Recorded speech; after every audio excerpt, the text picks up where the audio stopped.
কষা মাংস আমাদের ছোটোর থেকে বড় সকলেরই প্রিয় খাবারগুলোর মধ্যে কিন্তু একটা। বিশেষ করে রাতের ডিনারে রুটি, পরোটা, লুচি বা ফ্রাইড রাইস যে কোনো কিছুর সাথেই বলেন না কেন, এটা কিন্তু খুব ভালো যায়। তো সেই জন্য আমরা সকলেই কিন্তু কম বেশি এটা ভালো রান্নাই করি। আর মাংস এমন একটা জিনিস যেটা রান্নায় পড়লে আপনা আপনি তার স্বাদ বেরিয়ে আসে সেই রান্নার। তো আমি কিভাবে এই রান্নাটা করে থাকি এবং কি করে এটা খুব বেশি টেস্টফুল হয় সেটাই আজকে আপনাদের সাথে শেয়ার করেছি। তো প্যানের মধ্যে সর্ষের তেল গরম করে নিয়েছি আর তার মধ্যে লবণ হলুদ দিয়ে আলুগুলো ভেজে নিচ্ছি। তারপর ওই প্যানেই আবার বেশ কিছুটা পরিমাণ তেল দিয়ে এবারে আমি ফোড়ন হিসাবে দিয়ে দেব তেজপাতা। এখানে ফোড়নে আপনারা তেজপাতার সঙ্গে এলাচ, শুকনো লঙ্কা এগুলো অ্যাড করতে পারেন, কিন্তু আজকে আমি দিচ্ছি না। আর এর মধ্যে দিয়ে দিচ্ছি চিনি। তো চিনিটা যখনই দেখবেন একটু ব্রাউন কালার হয়ে আসবে তখনই এর মধ্যে বেশ কিছুটা পরিমাণ পেঁয়াজ কুচি দিয়ে দেবো। তো পেঁয়াজ কুচিটা দিয়ে ভালোভাবে নেড়েচেড়ে নিচ্ছি আর পেঁয়াজটা ভাজা হয়ে আসা পর্যন্ত একটু অপেক্ষা করব।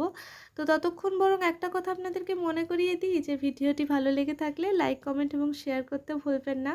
আর চ্যানেলে নতুন হয়ে থাকলে অবশ্যই চ্যানেলটি সাবস্ক্রাইব করে পাশে বেল বাটনটি প্রেস করে দেবেন, যাতে পরের ভিডিও নোটিফিকেশন আপনাদের কাছে সহজেই পৌঁছে যায়।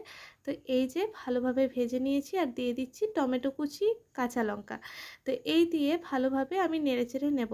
তো এখানে একটা বাটা মশলার পেস্ট নিয়েছি, টমেটো, আদা, জিরে, পেঁয়াজ, রসুন আর কাঁচা লঙ্কার। এরপর এর মধ্যে যে রেগুলার মশলাগুলো আমরা ইউজ করি, হলুদ গুঁড়ো, ধনে গুঁড়ো, এগুলো দিয়ে আর পরিমাণ মতো লবণ দিয়ে মশলাটা কিন্তু কষাতে হবে। তো লবণটা কিন্তু আমি এখন দেব না, মাংসটা দেওয়ার পর লবণটা দেব।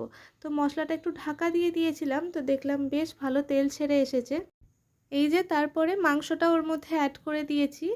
তো আপনাদের যেমন মাংসের পরিমাণ সেরকমই মশলার পরিমাণটা বাড়িয়ে কমিয়ে নেবেন।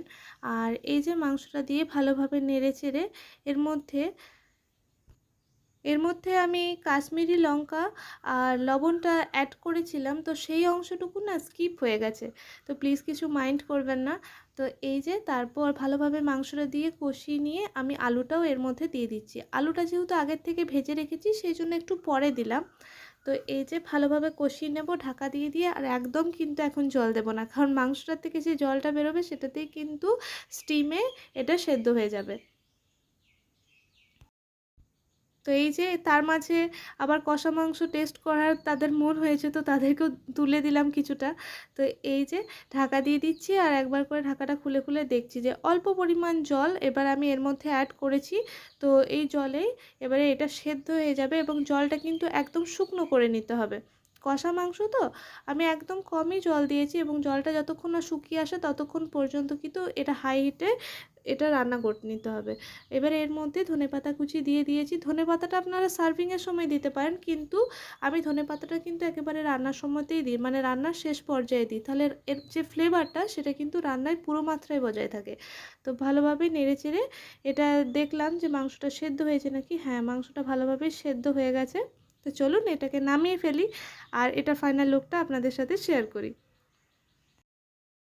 এই যে এরকম একটা সার্ভিং বলে আমি মাংসটাকে ঢেলে নিয়েছি। তো এখনও পর্যন্ত যারা ভিডিওটি জুড়ে ছিলেন তাদেরকে অসংখ্য ধন্যবাদ জানাই।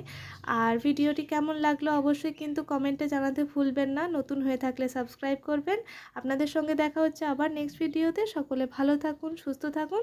ধন্যবাদ।